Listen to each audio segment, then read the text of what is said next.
الحمدللہ رب العالمین والعاقبۃ للمتقین، الصلاۃ والسلام علی سید الانبیاء والمرسلین وعلی آلہ واصحابہ وازواجہ وذریاتہ وعلماء امتہ وعلماء ملتہ اجمعین۔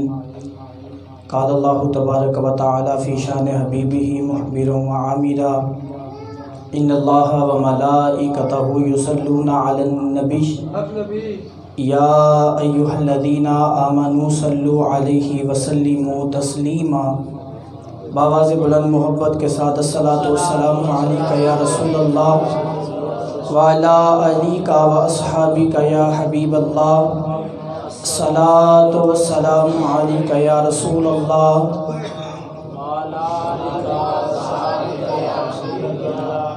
خشک شاخوں کو وہ تازہ گلاب دیتے ہیں، خشک شاخوں کو وہ تازہ گلاب دیتے ہیں، عہد پیری کو وہ پھر سے شباب دیتے ہیں۔ پڑھ لے درود غفلت نہ کر، خدا کی قسم تیرے سلام کا وہ اب بھی جواب دیتے ہیں۔ بآواز بلند محبت کے ساتھ صلی اللہ علیہ یا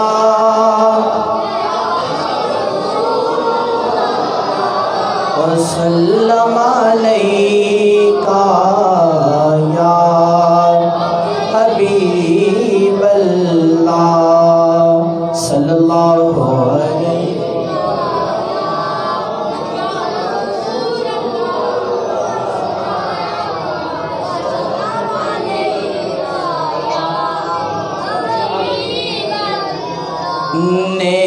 نعمتیں بانٹتا جی سمت وہ ذیشان گیا،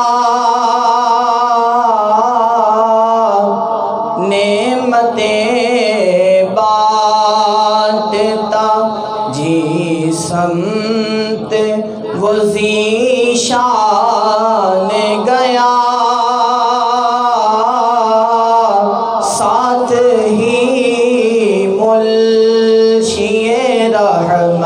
کا قلم دان گیا، ساتھ ہی منشی رحمت کا قلم دان گیا۔ آج لے ان کی پناہ، آج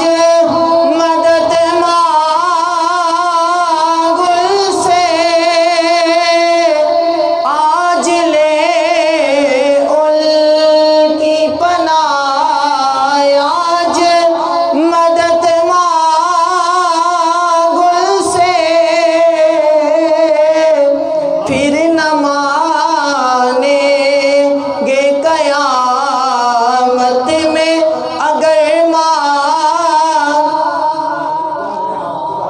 بعد از حمد و ثنا انتہائی واجب الاحترام علماء اکرام، عوام اہل سنت، ثناخان مصطفیٰ صلی اللہ علیہ وسلم، تمام دوست احباب کو السلام علیکم ورحمۃ اللہ وبرکاتہ۔ حضرات محتشم سامعین حضرات، رب ذوالجلال کے فضل اور اس کی توفیق سے، رسول اللہ صلی اللہ علیہ وسلم کی نگاہ عنایت سے آج رب ذوالجلال نے ہم سب کو محفل پاک کی عظیم رونق بری سعادتیں عطا فرمائی ہیں۔ دعا ہے رب ذوالجلال سے اللہ تعالیٰ مجھے حق سچ بیان کرنے کی اور آپ سب احباب کو حق سچ سن کر عمل پیرا ہونے کی ہمت اور توفیق عطا فرمائے۔ حضرات محتشم سامعین حضرات، رب ذوالجلال نے قرآن کریم فرقان حمید کے اندر ارشاد فرمایا، والذی جاء بالصدق وصدق بہ اولئک هم المتقون۔ اللہ تعالیٰ نے ارشاد فرمایا کہ وہ ذات کہ جو سچائی کا پیغام لے کر آئی، اور وہ ذات کہ جس نے اس ذات کی تصدیق فرمائی۔ میں بلا تاخیر اپنی گفتگو کا آغاز کرنا چاہتا ہوں۔ رب ذوالجلال نے قرآن کریم فرقان حمید کی یہ آیات مبارکہ بالخصوص سرکار دو عالم نور مجسم شفیع معظم صلی اللہ علیہ وسلم آپ کی شان میں اور حضرت سیدنا ابو بکر صدیق رضی اللہ تعالیٰ عنہ کی شان میں ارشاد فرمائی ہے۔ حضرت گرامی اور مرتبت حضرت ابو بکر صدیق رضی اللہ تعالیٰ عنہ آپ کی ذات گرامی یہ وہ ذات ہے کہ جس کے اسلام کے اوپر بڑے احسانات ہیں۔ حضرت ابو بکر صدیق رضی اللہ تعالیٰ عنہ یہ وہ شخصیت ہے کہ جب آپ کے والد گرامی ابو قحافہ آپ بت پرستی کیا کرتے تھے، آپ نے اپنے بیٹے کو اپنے ساتھ لیا، حضرت ابو بکر صدیق رضی اللہ تعالیٰ عنہ کو لے کر بتوں کے پاس چلے گئے اور جا کر اپنے دستور کے مطابق اپنے بتوں کو سجدہ کیا۔ جب سجدہ کیا تو حضرت ابو بکر صدیق رضی اللہ تعالیٰ عنہ کی عمر تقریباً 4 سے 5 سال ہے۔ آپ نے پوچھا کہ بابا جان یہ کیا چیز ہے جس کو آپ سجدہ کر رہے ہیں؟ تو ابو قحافہ کہنے لگا کہ بیٹا یہ ہمارے خدا ہیں، ہمارے بت ہیں جنہیں ہم سجدہ کرتے ہیں، یہ ہمیں کھانے کے لیے بھی دیتے ہیں، پینے کے لیے بھی دیتے ہیں، پہننے کے لیے بھی دیتے ہیں۔ حضرت ابو بکر صدیق رضی اللہ تعالیٰ عنہ یہ سارا منظر دیکھ رہے تھے۔ ابو قحافہ نے اپنے دستور کے مطابق سجدے کرتے کرتے اپنے خداؤں کو آگے بڑھتا رہا۔ ابو بکر صدیق رضی اللہ تعالیٰ عنہ کی عمر 4 سال ہے۔ ہونا یہ چاہیے تھا کہ ابو بکر صدیق رضی اللہ تعالیٰ عنہ آپ اپنے والد گرامی کو دیکھتے اور اسی طرح دستور کے مطابق سجدے کرنا شروع کر دیتے، مگر قربان جاؤں حضرت ابو بکر صدیق رضی اللہ تعالیٰ عنہ کی محبت پہ، آپ کے ایمان پہ، کہ حضرت سیدنا صدیق اکبر رضی اللہ تعالیٰ عنہ آپ نے اس بت کو مخاطب کیا اور مخاطب کر کر فرمانے لگے کہ اے بت، تو ہمارا خدا ہے تو یہ بتا کہ تو بھوکوں کو روٹی دیتا ہے، لہٰذا مجھے بھوک لگی ہے، مجھے کھانے کے لیے روٹی دے، اور میں نے سنا ہے کہ تو جنہیں کپڑے نہیں جن کے پاس ہوتے انہیں تو کپڑے دیتا ہے، لہٰذا میرے پاس کپڑے نہیں ہے، مجھے کپڑے پہننے کے لیے دے، لہٰذا میں نے سنا ہے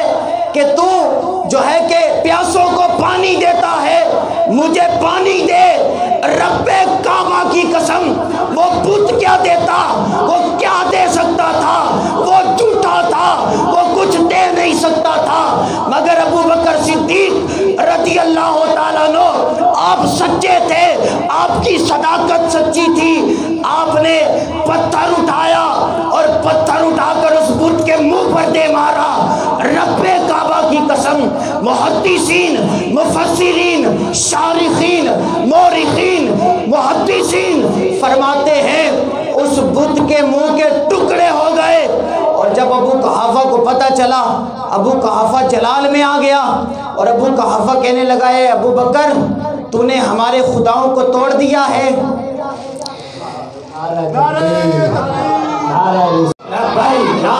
ابو قحافہ نے کہا، ابو قحافہ کہنے لگا اے ابو بکر، تو نے ہمارے خداؤں کو توڑ دیا ہے، لہذا یہ کیا کیا؟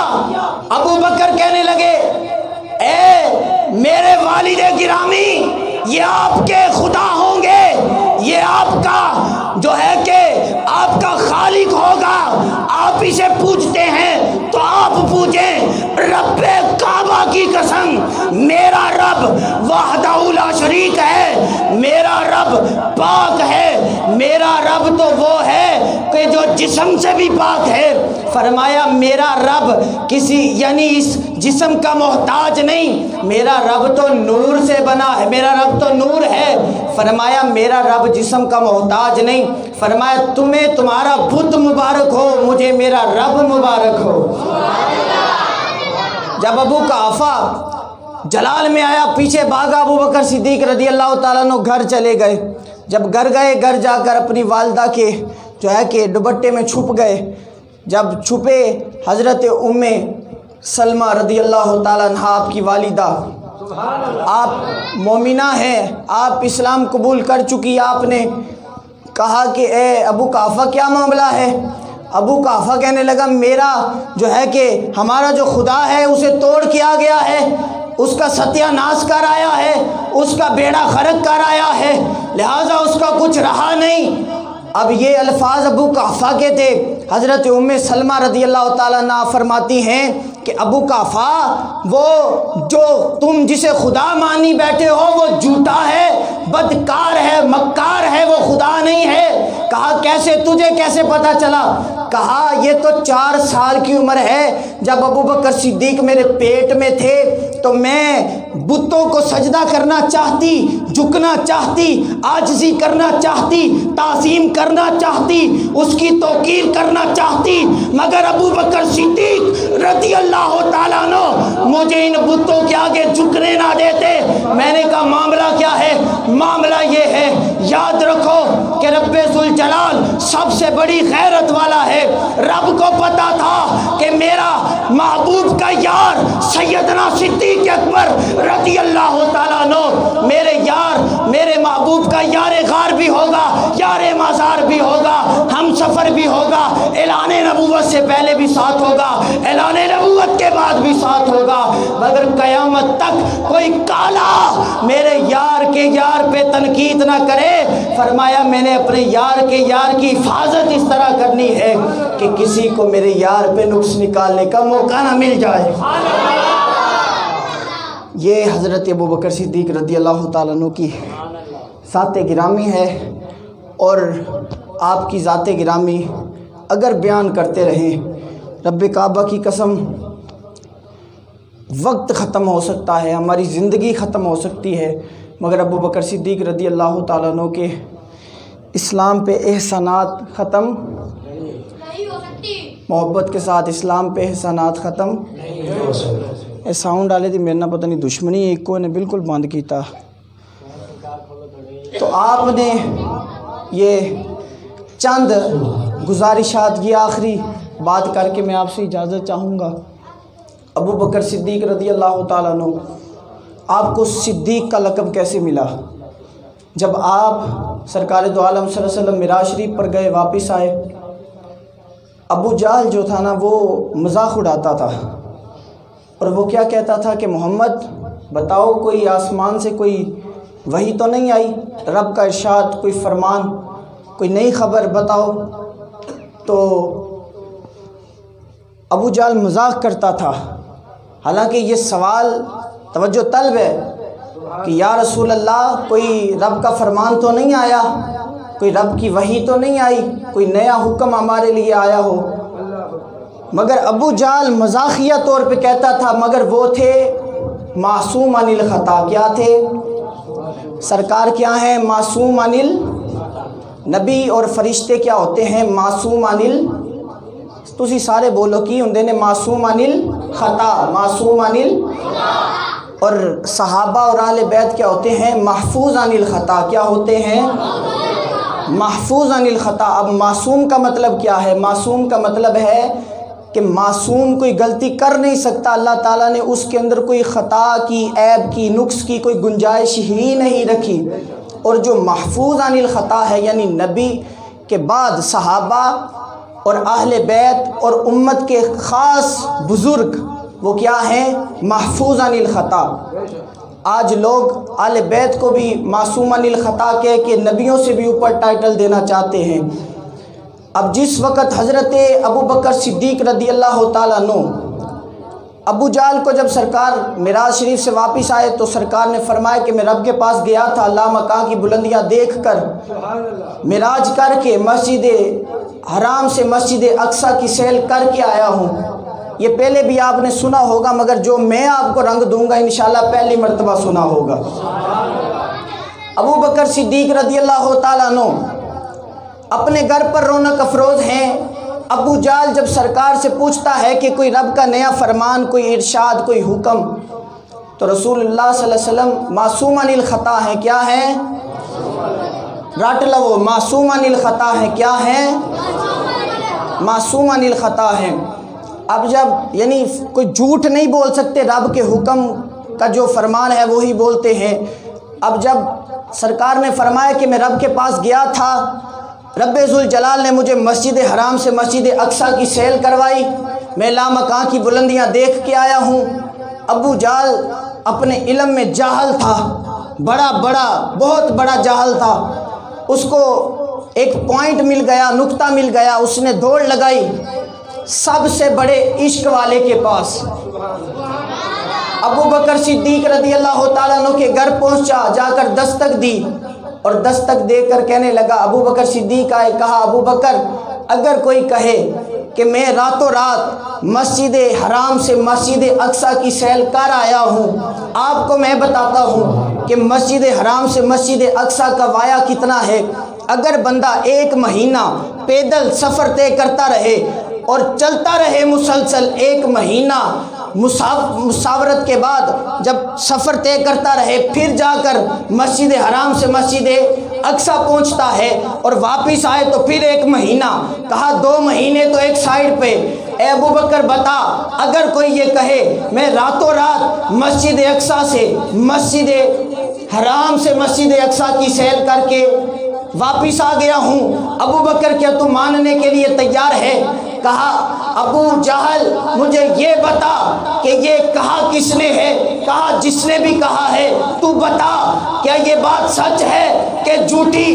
کہا بعض مسئلے ایسے ہوتے ہیں کہ جو بندے کا پوچھ کے بتائے جاتے ہیں، بعض مسئلے ایسے ہوتے ہیں کہ جو ویسے بتا دیے جاتے ہیں۔ کہا آپ بتاؤ کہ کس نے کہا ہے؟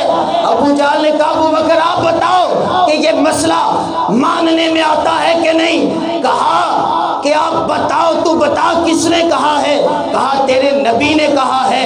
کہا رب کعبہ کی قسم اگر میرے نبی نے کہا ہے تو پھر یہ بات تو اتنی بات ہے، میں تو اس سے آگے بھی ماننے کو تیار ہوں کہ رسول اللہ کا جو غلام ہے جبریل امین، فرمایا وہ جب چاہے جس وقت چاہے رب کے پاس چلا بھی جاتا ہے، واپس آ بھی جاتا ہے۔ فرمایا یہ غلام کی شان ہے، تو خود سوچو ان کے آقا و مولا کی شان کا عالم کیا ہوگا؟ ان کے آقا و مولا کی شان کا عالم کیا ہوگا؟ میرا پوائنٹ نقطہ نوٹ کرنا۔ فرمایا اب یاد رکھو جو سوال کر رہا ہے اپنے جاہل پن میں آلہ ہے، اپنے جاہل پن میں آلہ ہے، مگر جس سے سوال کیا جا رہا ہے وہ اپنی محبت میں، اپنی صداقت میں، اپنے علم میں، اپنی محبت میں آلہ ہے۔ اب یاد رکھو ایک ہوتا ہے روایت کرنے والا، حدیث شریف ہوتی ہے نا کہ رسول اللہ نے فرمایا، یہ رسول اللہ کا فرمان ہے، قال رسول اللہ صلی اللہ علیہ وسلم، سرکار کا فرمان۔ اب ایک ہوتی ہے حدیث ضعیف حدیث، مجذوب حدیث، جس کی سند نہ ہو اسے کیا کہتے ہیں؟ مجذوب۔ سارے بولو کیا کہتے ہیں؟ مجذوب۔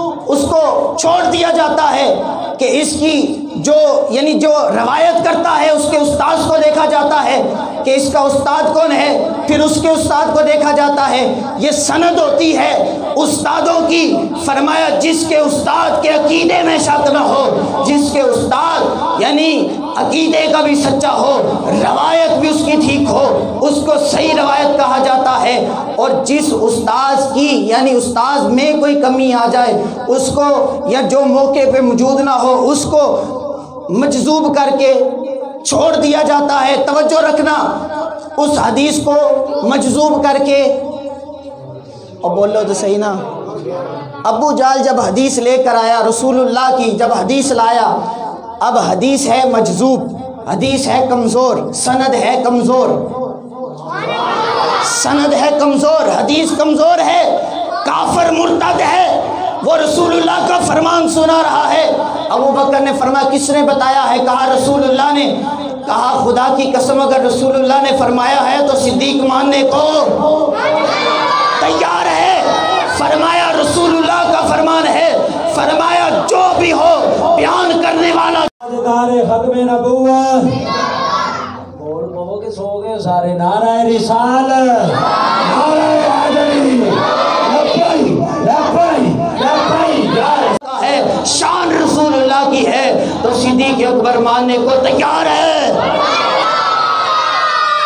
ابو بکر صدیق رسول اللہ کی بارگاہ میں آئے۔ جب رسول اللہ کی بارگاہ میں آئے، دلیل اب شک نہیں ہے، مگر رسول اللہ نے آتے ہی فرمایا انتا صدیق انتا صدیق انتا صدیق، صدیق تم سچے ہو۔ ابو بکر صدیق رضی اللہ تعالیٰ عنہ کو اس وقت رب ذوالجلال کی طرف سے لقب کیا مل گیا؟ صدیق کا۔ کیا لقب ملا؟ اور یاد رکھو آج لوگ کہتے ہیں ابو بکر صدیق رضی اللہ تعالیٰ عنہ باغ کھا گئے معاذ اللہ۔ یہ توجہ میں رکھو، جملہ اتنا ضروری ہے ہمارے عقیدے کے لیے اس وقت۔ ایک ہوتا ہے بخاری شریف کی حدیث ہے وَإِذَا حَكَمَ الْحَاكِمُ فَاجْتَهَدَ وَأَصَابَ فَلَهُ أَجْرَانِ، جو بڑے امت میں ہوتے ہیں مجتہد، جو مجتہد ہو ان کا آپس میں اجتہاد ہوتا ہے، جو اجتہاد میں حق پر ہو اس کو دو نیکیاں ملتی ہیں، جو اجتہاد میں خطا پر ہو اسے پھر بھی ایک اجر رب کی طرف سے مل جاتا ہے۔ یعنی خطا پر ہونا، خطا اجتہادی کوئی گناہ نہیں، عیب نہیں، نقص نہیں، خطا اجتہادی کوئی نقص نہیں۔ اب جب حضرت ابو بکر صدیق رضی اللہ تعالیٰ عنہ آپ کے پاس حضرت سیدہ فاطمہ الزہرا سلام اللہ علیہ آپ آئی، آ کر باغ فدق مانگا، مطالبہ کیا، تو حضرت ابو بکر صدیق رضی اللہ تعالیٰ عنہ نے وہ حدیث شریف سنائی جو رسول اللہ کا فرمان ہے۔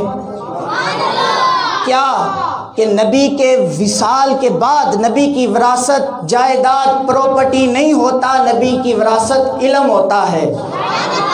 نبی کی وراثت کوئی بھی آپ کو کہے آپ نے کہنا ہے نبی کی وراثت علم ہوتا ہے۔